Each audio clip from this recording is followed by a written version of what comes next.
Kailangan agad ma-isolate ang ibang mga hayop lalo na ang commercial poultry flocks sa mga nahawakan ng avian flu sa Brazil. Ito ay matapos makumpirma ang hindi inaasahang pagkalat ng highly pathogenic avian influenza o HPAI sa southernmost state ng Rio de Grande do Sul sa Brazil. Kinumpirma na ng mga otoridad sa estado ang 942 sea mammals na nasawisanhi ng kumalat na virus. Ayon naman kay Oceanographer Silvina Bota ng Rio Grande Federal University, ang mga napag-alamang namatay dahil sa nakahahawang sakit ay dapat umanong ilibing agad o sunugin sa lalong madaling panahon upang maiwasan ang pagkalat nito sa iba pang mga hayop maging sa tao man.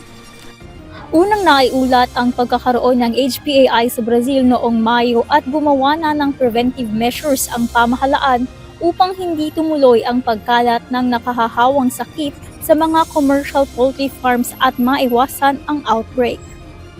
Ito ay dahil ang Brazil ang top chicken exporter sa mundo at kung may sakit ang mga hayop ay maaaring magsimula ito ng export bans kontra sa bansa.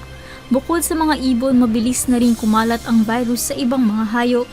Nakapag-report ang Agriculture Ministry ng 148 HPAI outbreaks sa Brazil, kaya naman nagdeklara na ng health emergency sa bansa upang makontain ang sakit. Sa ngayon, hindi pa rin tinatawag na endemic ang sitwasyon na ito sa bansa. Azul Kaisip, UNTV News and Rescue. Diyos ang aming sandigan, serbisyo publiko, ang aming pinahahalagahan.